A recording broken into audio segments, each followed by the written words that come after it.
Պարոն վարչապետ, ապատեղեկատվական արշավների շրջանակում վերջերս հերթական կեղծ թեզն է շրջանառվում, համաձայն որի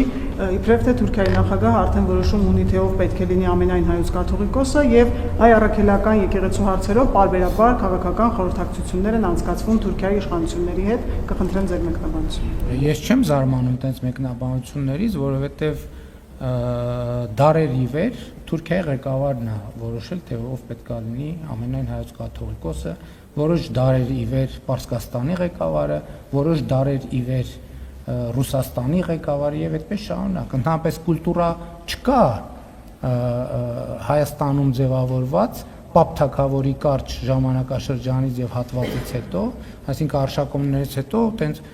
բան է, ես չեմ զարմանում, որովհետեւ դա հոլովում են այն մարդիկ, ով այդ կուլտուրայի մեջ են, Եվ այն, որ Հայաստանն ասում է, որ Հայաստանի Հանրապետությունն ասում է, որ մեր եկեղեցին պետքա ի վերջո կանոնագիրք ունենա նոր, որ դրան էլ դիմադրություն կա, ես դա էլ եմ հասկանում, որովհետև միջև հիմա վերջին այդպիսի փաստաթղթերը, որ ընդունվել են կամ ռուսական կամ թուրքական կայսրության ֆորմատով։ Տենց կուլտուրա չկա, ոնց որ Թուրքիայի սուլթանի ընդունած կանոնակարգումներն են շատ, որ միջև այսօր կամ գործում են դե յուրե կամ Ռուսաստանի ցարի, այդ մարդկանց տարօրինակ չի թվում։ Եվ հետևաբար, երբ որ տենց մի հարց բարձրաձայնվում է, այդ ենթագիտակցությունը արթնանում է, բայց չէ որ սա Թուրքիայի ղեկավարի իրավասության հարց է, այս ինչի է Հայաստանի ղեկավարը սրա մասին խոսում, եւ տրամաբանությամբ այդ բանի ծայրագավառային տրամաբանությունը զարգանում, եւ հանգում է շատ տրամաբանական ենթադրության, քանի որ խոսվում է մի հարց, որը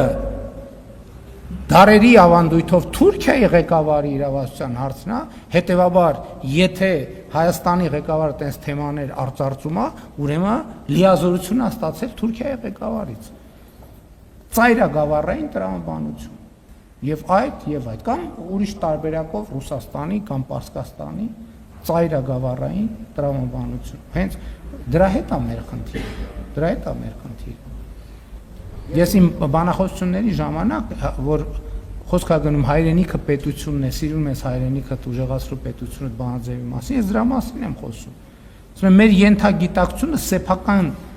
պետության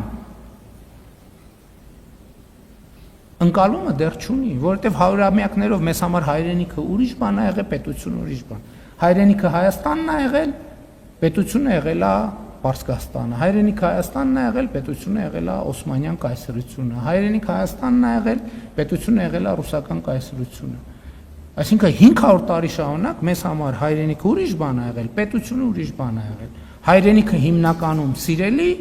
պետությունը հիմնականում ոչ այդքան սիրելի։ Եվ այդ ենթագիտակցությունը շարունակում է շատ բաներ շարժել Հայաստանի Հանրապետությունում եւ մենք այս գիտակցությունն ա որ ուզում ենք այս գիտակցության հետ ենք ուզում առերեսվել, ասել որ ժողովուրդ ի վերջո պետք է մենք այլ գիտակցություն ձևավորենք, որովհետեւ մեր հայրենիքն ու պետությունը այլևս նույնն են եւ մենք չպետք է մեր պետությանը Հայաստանի Հանրապետությանը վերաբերվենք այնց ոնց որ վերաբերվել ենք օտար պետություններին այդ հայրենիքով հանդերձ որում գտնվել ենք։ Հիմա մենք մեր հայրենիքով գտնվում ենք, մեր հայրենիքով հանդերձ գտնվում ենք մեր պետության մեջ։ Հետևաբար ծայրագավառային տրամաբանություններ պետք չի զարգացնել։